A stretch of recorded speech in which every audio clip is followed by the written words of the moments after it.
How to apply for an auto loan in Fifth Third Bank. First of all, decide whether you are purchasing a new or used vehicle or planning to refinance an existing auto loan. Next, visit the official Fifth Third Bank website and navigate to the auto loan section. Here you will find detailed loan options and a quick calculator to estimate your monthly payments based on loan amount, interest rate, and term.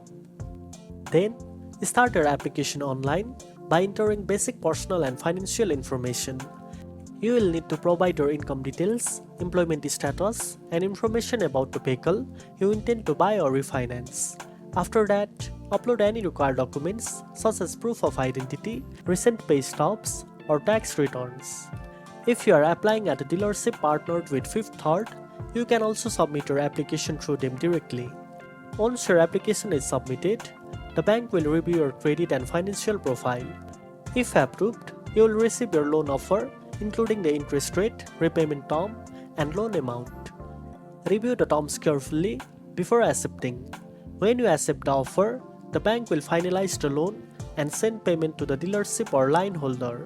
You will then receive your repayment schedule and instructions for managing the loan through online banking. And that's it. Now you know how to apply for an auto loan in Fifth Third Bank. If you found this video helpful, don't forget to like, share, and subscribe for more tips. Thanks for watching, and I'll see you in the next one.